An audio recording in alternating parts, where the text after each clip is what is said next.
ஆன்மாக்கள், மறுபிறப்பு இது எல்லாமே வந்து நான் ரொம்ப ஆர்டன்ட்டா நம்புறேன். அதே மாதிரி நம்ம இந்த உலகத்துல பிறந்திருக்கிறதுக்கு காரணமோ, இல்ல காரணங்களோ இருக்கு அப்படின்றத கூட நான் நம்புறேன். ஆனா நெறைய பேர் வந்து இத சயின்ஸ்ன்ற பேர்ல இத அப்படியே கிரிட்டிசைஸ் பண்ண தான் செய்வாங்களே தவிர, நம்ப மாட்டாங்க. ஆனா அவங்கலாம் புரிஞ்சுக்க வேண்டிய ஒரு விஷயம் என்ன அப்படின்னு சொன்னா, நம்மளுடைய பிறப்பு மற்றும் இறப்பு கூட சயின்ஸ சயின்ஸ் அப்படின்ற அந்த கேட்டகரிக்குள்ள தான் வருது.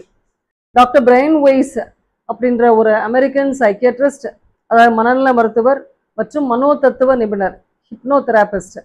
அவரு எழுதின புக்ஸ் நிறைய புக்ஸ் எழுதியிருக்கிறாரு. அவர் எழுதின புக்ஸ்ல ஒரு முக்கால்வாசி வாசிச்சிட்டேன். ஒரு 3/4 ஆஃப் த புக்ஸ் வந்து வாசிச்சு முடிச்சிட்டேன்.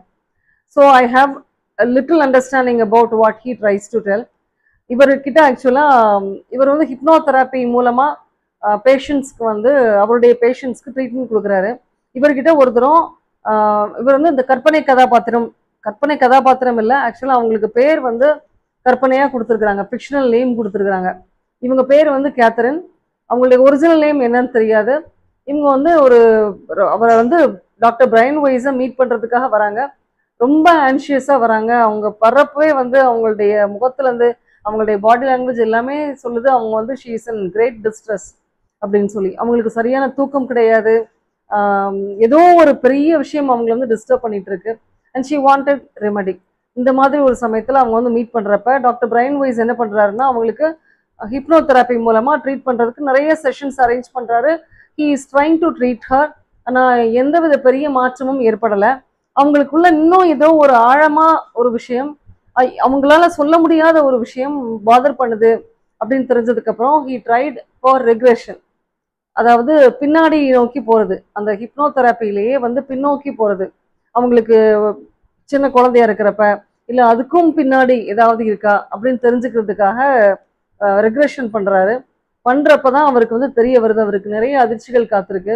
என்னன்னா, அவங்க வந்து பல ஆயிரம் ஆண்டுகளுக்கு முன்னாடி அவங்க பிறந்திருந்ததாகவும் ஏறக்குறைய 84 பிறவிகள் அவங்க எடுத்திருக்கதாகவும் அவங்க வந்து சொல்றாங்க.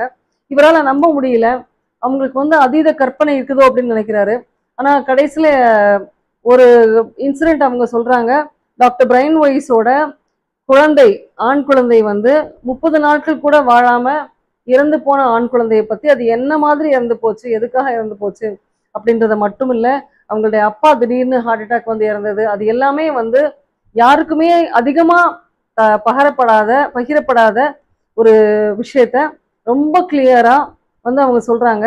ஏன்னா அவங்களுடைய சோல்ஸ், அவங்க பையனுடைய அவங்க அப்பாவுடைய சோல்ஸ் வந்து கூட இருக்கிறதா, அவங்க வந்து இவரை வந்து ஒரி பண்ணக்கூடாது அப்படின்னு சொல்லி அவருக்கு இன்ஸ்ட்ரக்ஷன் கொடுக்கறதா வந்து அவங்க சொல்றாங்க. இவரால் இதுக்கு மேல நம்பாம இருக்க முடியாது. Because it's too personal to reveal to anybody else. இதை வந்து கேத்தரினுக்கு எப்படி தெரியும் அப்படின்றது வந்து அவரால் நம்ப முடியல. ஸோ இந்த தருணத்துல தான் வந்து அவரும் அவருடைய மனைவியும் நம்புறாங்க.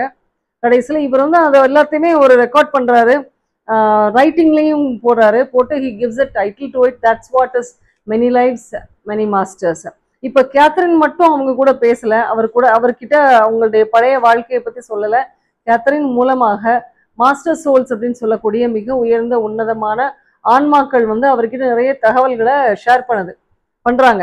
அதாவது கேத்தரின் மூலமாக ஷேர் பண்றாங்க. ஸோ இது எல்லாத்தையுமே வந்து அவர் இந்த புக்ல வந்து ரெக்கார்ட் பண்றாரு. ஆனா அந்த புக்கை வந்து அவருக்கு வெளியிடுறதுக்கு, பப்ளிஷ் பண்றதுக்கு ரொம்ப தயக்கம், பயமும் கூட. ஏன்னா அவர் ஒரு doctor, he belong to the field of science. அப்படின்றப்ப அவர் எப்படி இதை வெளியே கொண்டுதான் சிரிச்சிருவாங்க, நம்மளை கிண்டல் பண்ணுவாங்க, நம்ப மாட்டாங்க யாரும் அப்படின்ற ஒரு ஃபீலிங்ல அவர் அப்படியே வச்சுட்டே இருக்கிறாரு. So after 4 years he published the book and he was really surprised to know that there were people, plenty of people, innumerable people who had the same interest and belief. அப்போ அது அவரை மாதிரியே வந்து நம்பிக்கை உள்ள நிறைய பேர் இருக்கிறாங்க இந்த உலகத்துல அப்படின்றத வந்து அவர் கண்டுபிடிக்கிறாரு. இந்த புக்கு வந்து கம்ப்ளீட்லி பாஸ்ட் லைஃப் ஒவ்வொருத்தருக்கும் இருக்கு. மோரோவர் நம்ம வந்து எவர்லாஸ்டிங்கா நம்ம வாழ்ந்துகிட்டே தான் இருப்போம். அதாவது நமக்கு மரணம் என்பது நம்மளுடைய உடம்புக்கு தான், நம்மளுடைய ஆன்மாவுக்கு கிடையாது அப்படின்றத வந்து ரொம்ப தெளிவா இந்த புக் வந்து சொல்லுது. ஸோ நமக்கு வந்து அந்த பாஸ்ட் லைஃப்லயோ அல்லது சோல்ஸ்லயோ ரெக்ரெஷன்லயோ இல்ல ரீஇன்கார்னேஷன்லயோ நமக்கு வந்து நம்பிக்கை இருந்தால் இந்த புத்தகம் ஒரு வரப்பிரசாதம்.